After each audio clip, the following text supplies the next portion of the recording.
Bonjour tout le monde, je suis très content qu'on puisse se retrouver sur Radio Espérance. Première chose, j'espère que vous allez bien. C'est important d'aller bien humainement parlant, sur le plan moral et bien sûr sur le plan psychologique. Je vous propose de partager avec vous une petite méditation sur les anges et les archanges, puisque nous sommes le lundi 29 septembre.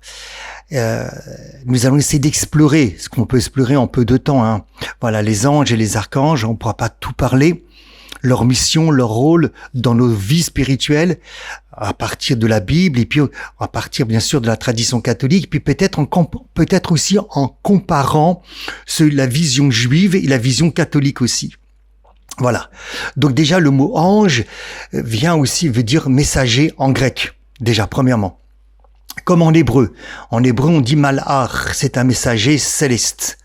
Alors, les fonctions générales des anges, ce sont des créatures spirituelles, serviteurs de Dieu, messagers qui vont exécuter sa volonté. Ensuite, il y aura une autre catégorie, ça s'appelle les archanges. Michel, Gabriel, Raphaël, voilà. Et donc, le 29 septembre, c'est une fête catholique des anges. Alors, bien sûr que les anges, on les trouve d'abord dans la Torah, dans les 5 livres du Pentateuque, et même partout dans les psaumes. Alors, je vais vous citer les références, mais bon, je ne vais pas à chaque fois vous citer tous les versets, mais exemple, dans Genèse 16,7, vous avez l'ange du Seigneur qui apparaît à Agar. Dans la Genèse 12,2, vous avez 3 anges qui visitent Abraham. Même s'il y en a qui vont faire des commentaires au niveau des pères de l'Église, même si on n'est pas tous d'accord, une préfiguration de la Sainte Trinité. Dans Genèse 19,1, 2 anges à Sodome. Dans Genèse 22,11, il y a beaucoup dans Genèse 1, l'ange arrête le bras d'Abraham. Dans la Genèse 28,12, Jacob voit les anges sur les échelles. Dans l'Exode 3,2, l'ange dans le buisson ardent. Vous voyez, vous pouvez aller voir tout ça. Et puis, etc., ça continue. Dans les psaumes aussi, l'ange du Seigneur campe autour de ceux qui le craignent. Psaume 34,8. Il donnera ordre à ses anges de te garder. Les anges deviennent le serviteur. Psaume 91,11. Bénissez le Seigneur, vous tous ses anges. Ce psaume 103,1. Louez-le, vous tous ses anges. Psaume 148,2. Etc. Donc la Bible, la parole de Dieu, je préfère dire la parole de Dieu. Là, j'aime pas dire la Bible. Voilà, j'aime pas dire la Bible parce que la parole de Dieu, elle est vivante. Je l'ai déjà dit à plusieurs reprises, on le sait. Hein, la parole, elle a un impact sur nous. Oui, mais pas besoin des psychologues. Les psychologues le savent. Bon, ils font parler les gens. Mais nous savons aussi. Quand vous parlez à quelqu'un, ça a un impact sur la personne qui écoute et sur la personne qui entend et sur la personne qui parle. Et même la façon comment vous allez parler, ça va éveiller des sentiments. Ça a un impact sur nous. Donc la Bible, moi, ça me gêne. Je vous dis franchement, je préfère dire la parole divine, la parole de Dieu. Ah, la parole, elle est vivante. C'est le verbe. Voilà. Donc, nous montre les anges partout. On a vu, hein, voilà, des médiateurs, des protecteurs, des messagers présents dans la création pour servir Dieu. On verra parce qu'il y a des anges qui n'ont pas servi Dieu aussi. Mais on va essayer de l'aborder. Alors, vous avez Michel, protecteur et combattant. Et ça, vous l'avez au départ dans Daniel 10,13. Mais le chef du royaume de Perse m'a résisté pendant 21 jours. Et voici, Michel, l'un des premiers princes, est venu à mon secours. Voilà. Vous l'avez encore dans Daniel 12,1. Vous avez d'autres références, mais voilà. En ce temps-là, se lèvera Michel, le grand chef, le défenseur des enfants de ton peuple. Et ce sera un temps de détresse tel qu'il n'en a eu point depuis qu'il existe des nations jusqu'à ce temps-là. Jude, dans le Nouveau Testament, chapitre 9, pardon.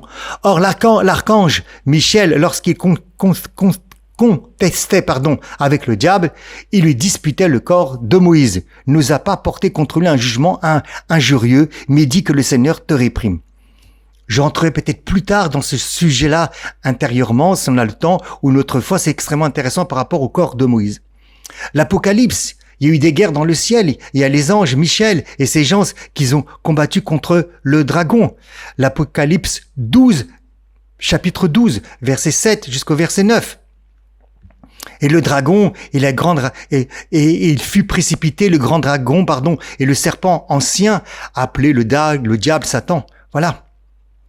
Vous avez aussi donc Gabriel qui annonce la bonne nouvelle, d'accord?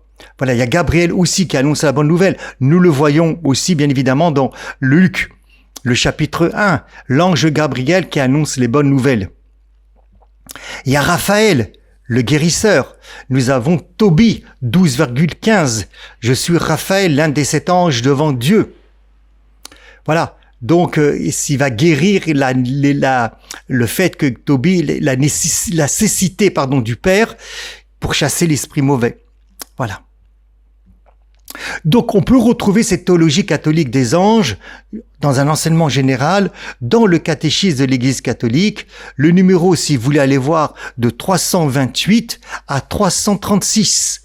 Je répète, le catéchisme de l'Église catholique, 328 à 336. Là, on va parler des créatures spirituelles, intelligentes, personnelles, qui louent Dieu, qui protègent les hommes, qui accompagnent l'histoire du salut. Voilà. Lorsqu'on regarde un docteur de l'Église, exemple, mettons Saint Thomas d'Aquin, d'accord, il va parler donc de la hiérarchie céleste en 3 triades. Et en fait, Saint Thomas d'Aquin va reprendre aussi ces triades que Saint Denis l'Aréopagite va aussi parler. C'est la première hiérarchie la plus proche de Dieu. C'est composé de noms qu'on appelle les séraphins, les chérubins, les trônes de contemplation qui contemplent directement Dieu et ses mystères. Et puis, il y aura une deuxième hiérarchie d'anges, c'est les dominations, les puissances pour gouverner, les anges inférieurs qui vont ordonner, si vous voulez, comme le cosmos, les lois spirituelles. Et puis, il y aura une troisième hiérarchie, les plus proches des hommes, voilà, qui vont s'occuper directement du monde humain. Alors, comme on a dit, donc, les archanges vont jouer ils vont jouer un rôle extrêmement important. Voilà. Saint Thomas d'Aquin nous dira qu'ils sont chargés d'annoncer les grands événements du salut. Comme on l'a dit déjà dans Gabriel, qui va annoncer dans Luc 1,26, ou bien dans Daniel 10,13, ou encore une fois, comme on l'a dit, l'Apocalypse 12,7. Donc ils transmettent à l'humanité des révélations divines, et des fois qui dépassent les simples anges, qui eux vont guider, et bien sûr, et protéger individuellement. Alors, pour saint Thomas d'Aquin, les archanges et les anges sont les plus proches de nous, d'accord ? Pourquoi ? Parce que leur mission, c'est aussi donc d'instruire et de protéger l'être humain. Il nous dira dans sa Somme théologie, saint Thomas d'Aquin, que les anges qui annoncent les choses les plus grandes sont appelés archanges. Ceux qui annoncent les choses ordinaires sont appelés anges. Voilà. Alors, pour saint Thomas d'Aquin, et là, on va avoir une grande différence avec aussi le judaïsme. Donc, les anges sont créés libres. C'est ce qu'il nous dira. Certains choisissent Dieu, donc ils vont être fidèles. Certains vont se rébeller et deviennent des démons, comme nous voyons Lucifer, comme c'est écrit dans Isaïe 14, Ézéchiel 28, Apocalypse 12. Et une fois le choix fait de leur part, ça devient irréversible. Donc, les anges fidèles sont des protecteurs et des médiateurs. Les anges qui vont contre Dieu, qui se rebellent, les démons, représentent la rébellion contre Dieu. Voilà. Pour le judaïsme, il n'en est pas question. Ça, vous voyez, c'est une différence fondamentale entre la pensée catholique et la pensée juive sur les anges. Dans la tradition rabbinique, les anges n'ont pas de libre arbitre. Donc, ils vont être appelés les malachim. Donc, ce sont des messagers comme malach, un envoyé. Ils ne peuvent pas désobéir à Dieu. Ça, c'est important. Pour ceux qui veulent aller voir la référence, vous pourrez aller voir le Talmud Berachot, c'est comme ça s'appelle, la page 61 et le volet B. Donc, verso. Le volet B, c'est verso. Voilà. Ils ne peuvent pas désobéir à Dieu. C'est comme ça. Ils accomplissent parfaitement leur mission. Exemple, l'ange envoyé pour sauver Lot ne peut pas aller contre cette mission. Impossible. Il peut pas dire non à Dieu, moi j'allais prendre un café, je vais manger un couscous ou je sais pas quoi. Mais il n'est pas question. L'ange qui a été envoyé, exemple, pour sauver Lot en Genèse 19, il ne peut rien faire en dehors de la mission qui lui est donnée. Ce n'est pas possible pour le judaïsme. C'est impossible. Il n'existe pas dans le judaïsme la révolte des anges telle qu'on peut le voir dans le monde chrétien ou dans la théologie chrétienne. Ça n'existe pas. Et ça, c'est fondamental pour comprendre cette fois-ci la distinction qu'il y a entre la théologie juive et la théologie chrétienne. Parce que dans la théologie chrétienne, comme on l'a dit, il y a ce qu'on appelle la chute des anges, d'accord ? Voilà, il y a des anges qui vont désobéir. Alors, dans la tradition juive, vous savez, quand il y a deux rabbins, il y a trois idées qui sortent. On vient de dire de manière clairement et de manière très claire que pour la théologie juive, l'ange n'a pas de libre arbitre. L'ange ne peut pas s'opposer à Dieu. L'ange ne peut pas se révolter contre Dieu. Mais, c'est comme ça dans le judaïsme avec les rabbins, hein, d'accord ? Voilà.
Mais certains midrashim, comme Genèse Rabbah, pour ceux qui veulent aller voir le 8,5, vont dire un petit peu autrement. Ils vont mentionner les anges qui ont voulu s'opposer à la création de l'homme. Voilà. Quand Dieu va décider de créer l'homme, il y a des anges qui vont pas vouloir. D'ailleurs, il y a un midrash qui raconte exactement la même chose. Lorsque, on revient à Moïse, et c'est intéressant, hein. Lorsque Moïse, par contre, monte pour aller chercher la Torah, les anges vont s'y opposer. Les anges vont s'opposer. Pourquoi ? Parce que les anges vont dire à Dieu, je vous raconte ce que dit le midrash, les anges vont dire à Dieu, c'est un trésor qui est incroyable, la Torah. Ils vont que la réduire à simplement une législation, tatati tatata. Ils vont perdre toutes les substances même, le côté spirituel, le côté divin, le côté de la Torah en tant que lumière. D'ailleurs, c'est pour ça que le roi Salomon dit que la Torah est une lumière. Ça a été traduit en français, la loi est une lampe. Bon, mais c'est pas une lampe, mais la Torah est une lumière. Or, et la lumière, c'est divin, c'est la lumière qu'on voit au début de la Genèse, le mot lumière. Donc, il n'est pas question, Dieu, que tu donnes la Torah à Moïse. Qu'est-ce que Dieu fait ? D'après le Midrash, Dieu dit à Moïse, écoute, d'accord, toi faire maintenant l'avocat. Voilà. On a un procureur, les anges, qui ne veulent pas que je te donne la Torah.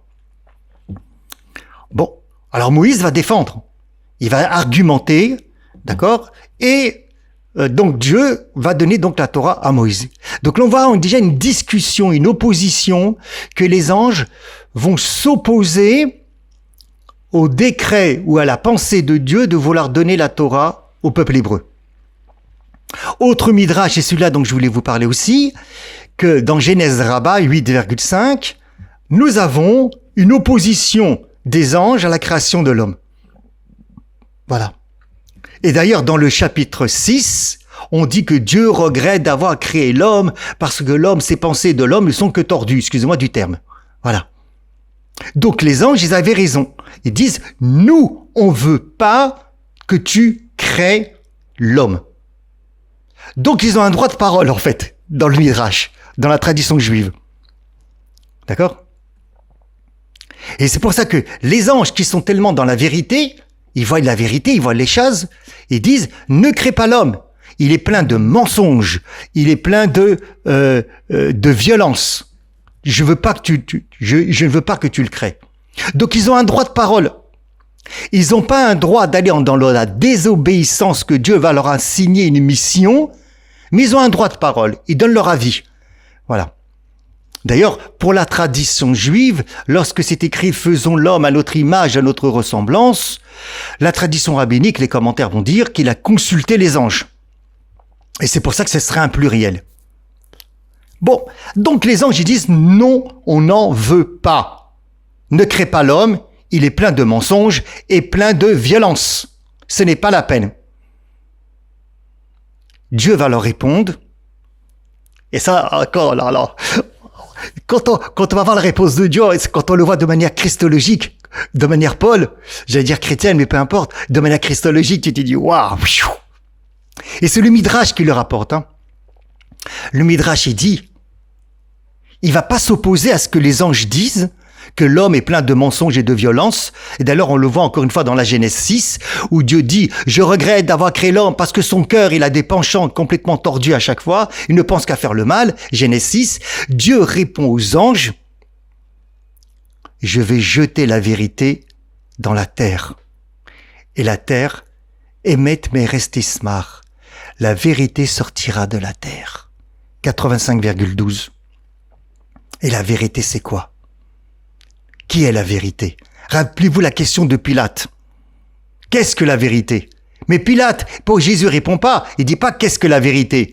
Il répond pas à la question philosophique qu'est-ce que la vérité. Parce que Jésus, c'est pas un philosophe. J'ai rien contre la philosophie, attention, hein. Mais c'est pas un philosophe. Pilate aurait dû poser la question qui est la vérité? Pas qu'est-ce que la vérité. Qu'est-ce que la vérité, c'est une question philosophique. Mais qui est la vérité? C'est une question théologique, ça va sur Dieu. Je suis le chemin, la vérité, la vie. Jésus répond pas quand Pilate lui pose la question, qu'est-ce que la vérité? Dieu, donc, il a jeté, on dit, donc il a envoyé la vérité dans la terre. La terre, c'est le féminin. Et c'est pour ça le psaume, il dira 85, la vérité sort de la terre. Emet, meretz tismar. Et en hébreu, le mot tsemar, ça veut dire germer. C'est un nom du Messie. Donc, Dieu répond aux anges de cette façon-là. Tu sais pourquoi quand même je vais créer l'homme? Parce qu'en vérité, je vais jeter la vérité, excuse-moi du terme, hein. Je vais envoyer, parce que le Midrash, il dit vraiment jeter, c'est-à-dire voilà, tlac, il va le balancer, excuse-moi du terme. D'accord? C'est ce qui est écrit dans le Midrash. J'essaie de traduire vraiment de l'hébreu en français le plus correctement possible. Je vais jeter carrément, c'est plus qu'envoyer, c'est-à-dire je l'envoie, voilà. La vérité sur la terre. Et c'est pour ça quand même que je vais créer l'homme. Et ici, donc, les anges ne se rebellent pas contre Dieu, mais discutent avec Dieu. Ils protestent. Ils sont pas d'accord. Mais ils vont pas se rebeller. Vous voyez déjà une grande différence par rapport au christianisme, en fait, par rapport à la théologie chrétienne, d'accord?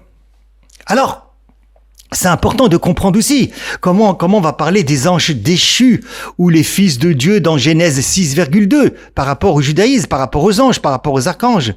Et certains midrashim, d'accord, qui sont très lus, qui sont très connus à l'époque du Second Temple, donc à l'époque de Jésus déjà, mais qui sont pas canoniques dans le judaïsme rabbinique, mais qui sont connus. Ça circule. Ce qu'on appellera plus tard peut-être dans le monde chrétien, si je me trompe pas, des évangiles peut-être aussi apocryphes, voilà, qui vont pas être retenus, mais qui sont pas tout faux non plus. Donc ça circule, d'accord, ça circule que dans certains midrashim, on pourrait dire donc apocryphes, en tout cas qui sont pas canoniques dans le judaïsme, on raconte qu'il y a des anges qui sont tombés amoureux des filles des hommes. Et c'est ça qui a engendré ce qu'on appelle les néphilim. Et donc, ils ont été punis.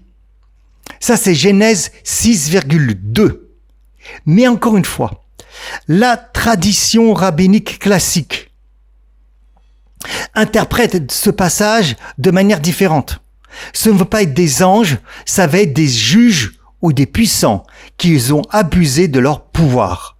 Voilà ce que dira donc dans le Talmud, pour ceux qui veulent aller voir, la page 108 et le volet A. Voilà, le recto. Voilà. Donc même dans la mystique juive, les anges ne sont pas des êtres indépendants.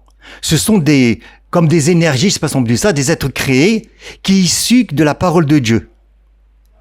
Chaque ange donc a une force spécifique qui va être liée à un nom divin ou même à un attribut divin. Donc ils ne peuvent pas se révolter parce qu'ils sortent de la parole de Dieu. Voilà.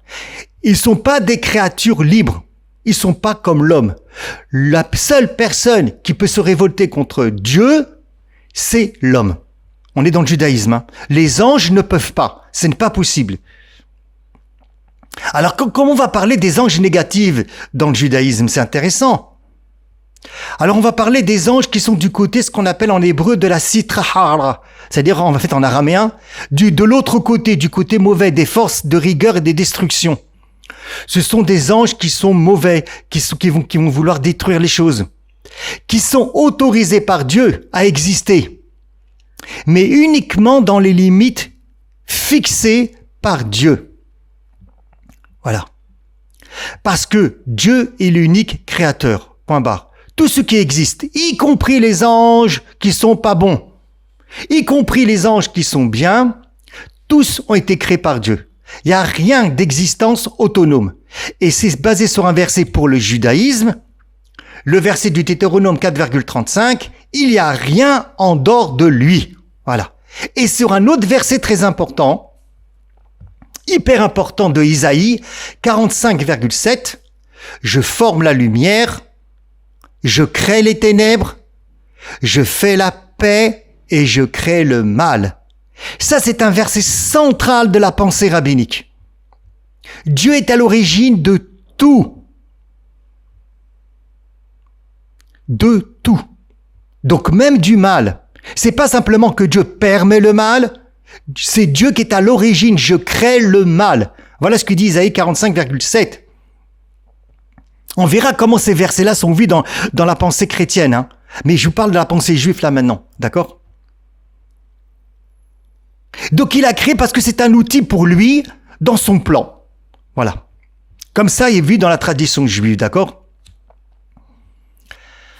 Alors, pour la tradition juive, quand est-ce que les anges ont été créés? Parce que c'est pas écrit dans la Bible que Dieu il a créé les anges dans le livre de la Genèse, quand il dit pendant les 10 paroles de la création.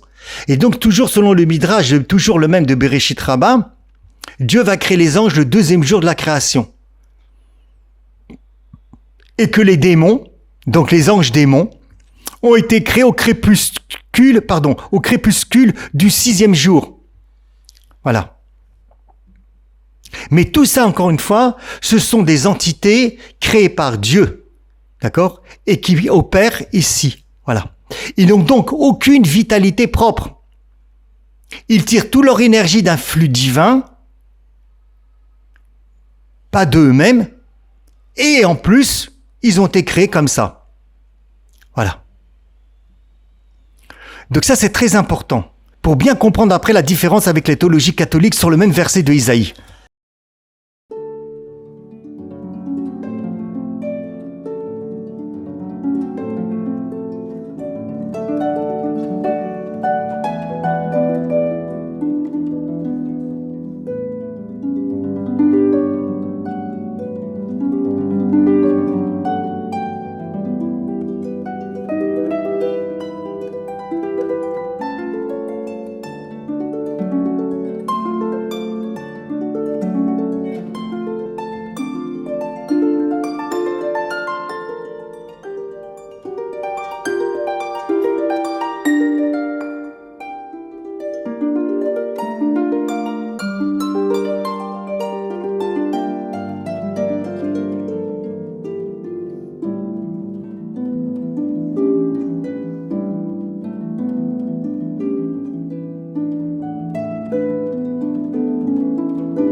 Alors comment est-ce que la théologie catholique voit le verset d'Isaïe « J'ai créé le mal » 45,7.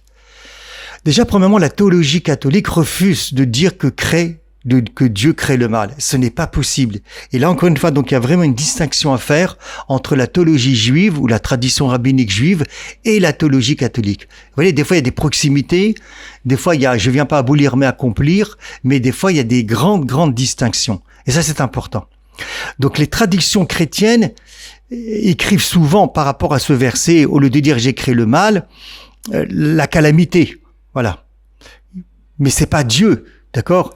Saint Thomas d'Aquin dira dans sa somme théologique, le mal n'a pas d'existence en soi. Et en fait, c'est une privation du bien.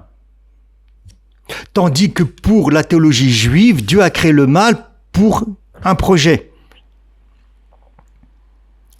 Saint Thomas dira, Dieu ne veut jamais le mal, il le permet en respectant les libertés humaines et la liberté angélique. Ce discours n'est pas recevable dans la tradition juive. Le mal va venir aussi, après, à part les anges, le mal va venir du péché originel et de la révolte de Satan. Pour la théologie juive, il n'y a pas de révolte de Satan. Donc, pour la théologie juive, il n'y a pas de révolte de Satan.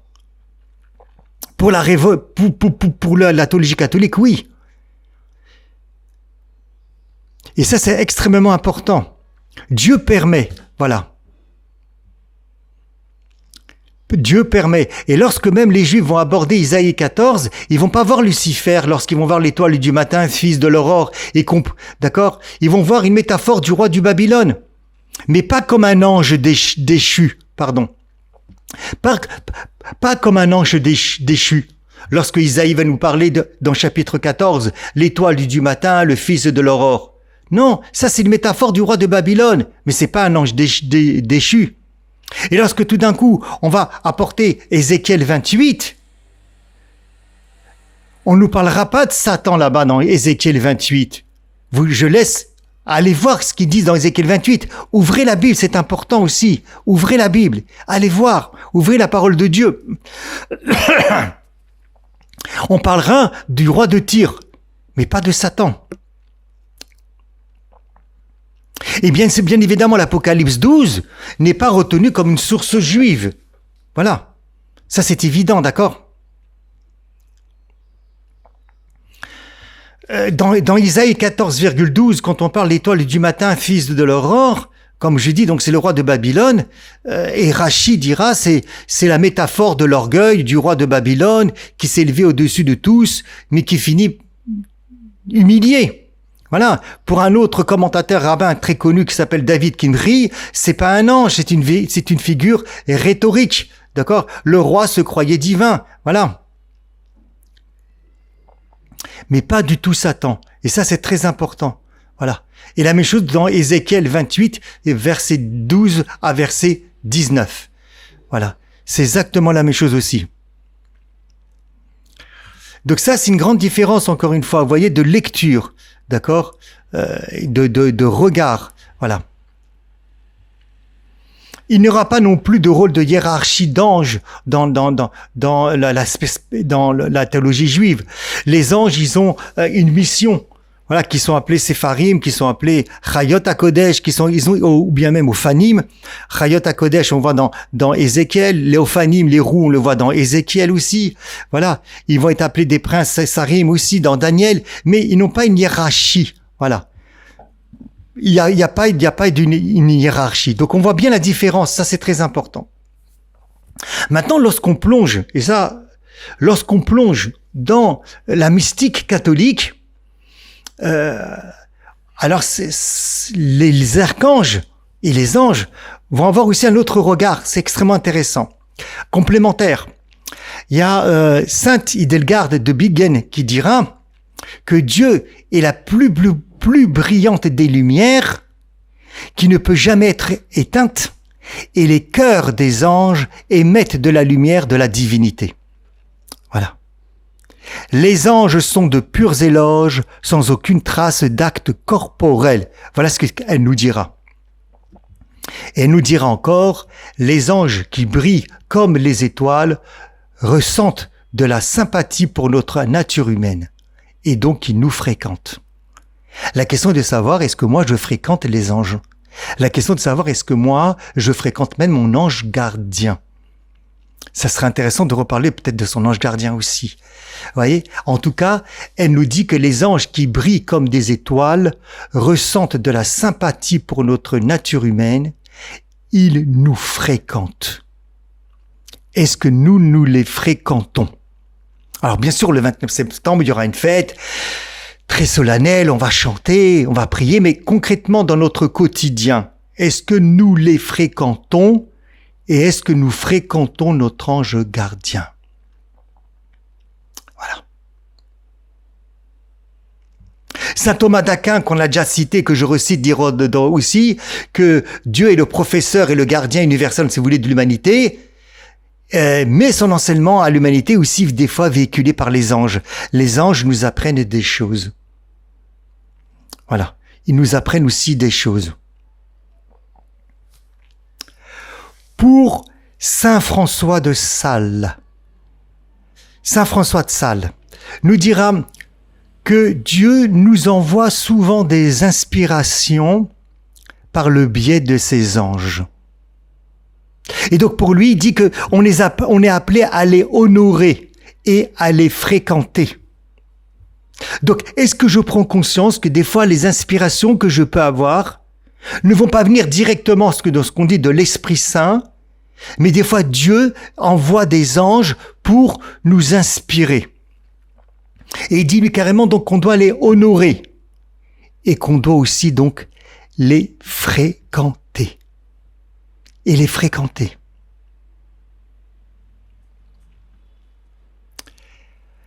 Saint José de Maria, il disait, si vous vous souveniez de la présence de votre ange et des anges de vos voisins, vous éviterez de nombreuses choses insensées. Vous voyez, c'est intéressant, hein? Si on se souvient, se souvenir, n'oubliez pas, c'est faire mémoire. Faire mémoire de quelqu'un, c'est rendre présent. Vous voyez, lorsque vous faites mémoire de ce qui s'est passé dans votre passé, vous le rendez présent et ça crée une émotion ou une indifférence, mais ça crée quelque chose. Si tout d'un coup, d'après lui, d'après Saint José Maria, que si on fait donc mémoire de la présence de notre ange et des anges de nos voisins, alors il dit on va éviter de nombreuses choses insensées. Très intéressant de méditer par rapport à tout ça. Hein. Et Saint Bernard de Clairvaux, lui, qu'est-ce qu'il nous dit? Nous devrions montrer notre affection pour les anges. C'est encore autre chose. Voilà. Est-ce que nous avons une affection pour notre ange? Déjà pour notre ange gardien. Est-ce qu'on lui dit je t'aime? Je sais pas, est-ce qu'on lui parle directement? Parce qu'il entend. S'il agit, s'il s'intéresse à nous, s'il nous protège, s'il nous guide. Voilà. Donc, est-ce que, d'après Saint Bernard de Clairvaux, puisque on doit montrer une affection, est-ce que, concrètement, on lui montre cette affection? Et comment lui montrer une affection à un ange? C'est de lui parler aussi des mots affectifs qui rejoignent l'affection. C'est important.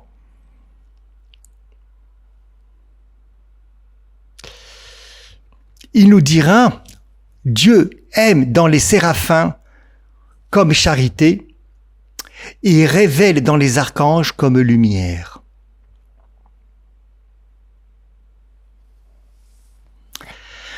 Sainte Marie d'Agreda, sur les ordres de la reine. Ça c'est la meilleure. Excusez-moi, j'ai mon truc à moi. Voilà, ça c'est les ordres de la reine Marie. Voilà. Donc, elle nous dira Sainte Marie d'Agreda. Ça, c'est le truc à moi le mieux. Je dis pas que les autres, c'est pas bien. Attention, au contraire, c'est avec joie, je vous l'ai donné. Mais hop, ils sont sous les ordres de la reine. Alors là, il faut se taire. Ça y est, je suis parti. Il faut que je revienne. Sous les ordres de la reine de Marie. Sous les ordres de la reine de Marie. Vous imaginez? Attends, il faut qu'on prenne conscience de ça, là. Déjà, ces mots-là. Les anges sont sous les ordres de Marie. C'est-à-dire que même mon ange gardien, ton ange gardien, ils sont sous les ordres de Marie. Donc elle dira sous les ordres de la reine, les anges assistaient fréquemment les apôtres. T'imagines un peu? Wow. Sous les ordres de la reine. Psst. On peut faire une prière quand on demande à Marie. Elle le sait déjà parce que c'est une mère en plus. On l'a vu à Cana, elle voit qu'il n'y a pas de vin, on voit elle voit très bien ce qui manque, on n'a même pas besoin de lui demander des fois. Mais peut-être qu'elle aime qu'on lui demande. Voilà. Mais une maman, elle voit ce qui manque. Tu vois, tac, à Cana, c'est elle qui voit. Donc en vérité, est-ce qu'on peut dire à Marie, excusez-moi, quand je parle de Marie, ça y est, c'est fini, excusez-moi. Je reviens. Faut que je me calme. Voilà. Donc, sous les ordres de la reine, les anges assistaient fréquemment les apôtres. Saint Augustin. Allez, on passe à autre chose. Saint Augustin. Les bons anges détiennent à bon compte toute cette connaissance des choses matérielles. Voilà ce qui nous dit Saint Augustin.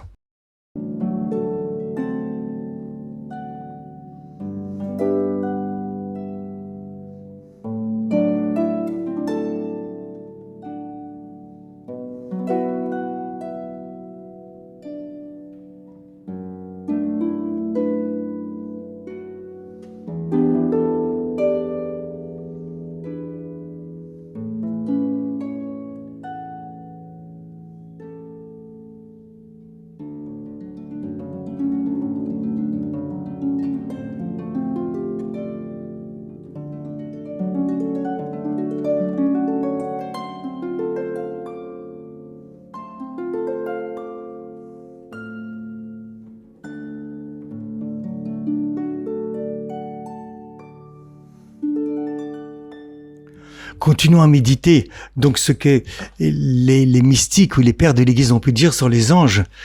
Je reprends Saint Augustin, les bons anges détiennent à bon compte toute cette connaissance des choses matérielles. Ça à méditer aussi, c'est extrêmement intéressant. Il y a Saint Robert Bellarmine qui dira que les séraphins sont appelés les enflammés. Les enflammés. Je pose une question, est-ce que nous, on est enflammés de Dieu? Allez, voilà. Nous aussi, on doit être des enflammés de Dieu, hein. Ah ouais, il faut être des enflammés de Jésus et des enflammés de Marie. Ah ouais, parce que nous on est enfants de Dieu. En plus, les gens sont à nos services. Si eux sont enflammés, nous aussi on doit être enflammés.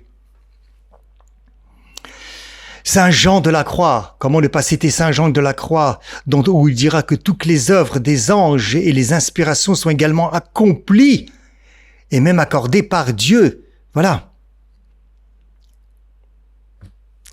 Et Saint Jean de Climac nous dira, la fierté d'un ange au départ, d'accord, a fait qu'un ange est tombé du ciel, d'accord. Et par la fierté, l'orgueil mal placé, un ange est tombé du ciel et nous dira, et c'est pour ça qu'on peut atteindre le ciel par l'humilité seule. Mais une véritable humilité, n'oublions pas, hein, d'accord, c'est pas de se renier, de se dénier, de dire je suis pas capable, parce que ça ne dépend pas de nos forces humaines. Les apôtres non plus, c'était pas des gens, voilà.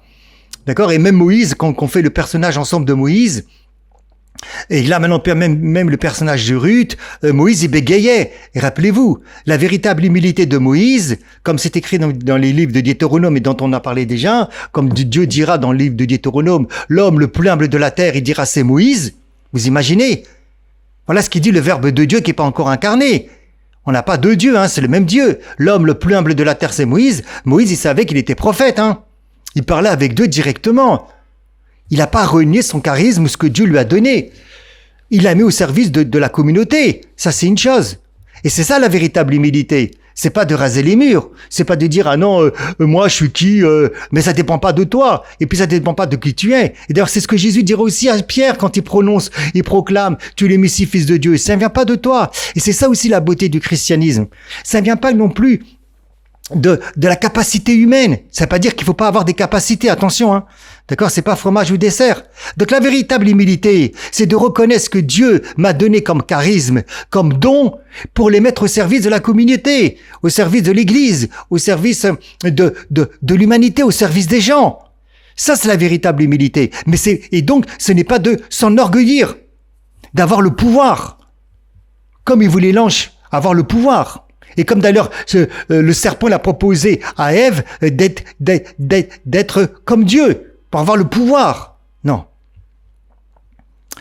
Saint Jean de Cassien, Saint Jean de Cassien nous dira « Les chérubins sont synonymes de connaissance en abondance. » Et il dira quelque chose d'incroyable et d'extrêmement fort. Ils offrent une protection éternelle. Voilà. Donc je répète, les chérubins sont synonymes de connaissance en abondance et ils offrent une protection éternelle. Saint Basile le Grand. Y a-t-il plus grand bonheur que d'imiter sur terre le cœur des anges? Y a-t-il plus grand bonheur que d'imiter le cœur des anges?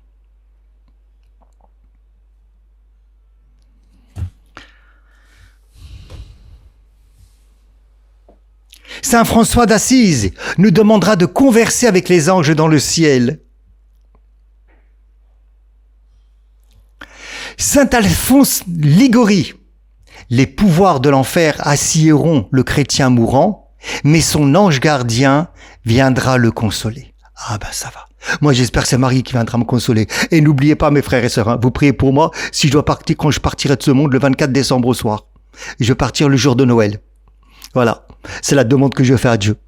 Je vous l'ai déjà dit je répéterai ça peut-être souvent, mais on sait jamais, c'est tout, voilà. Je parle de ça maintenant, des fois de temps en temps, même dans mes conférences, hein, quand je vais à droite, à gauche, et je leur dis ça.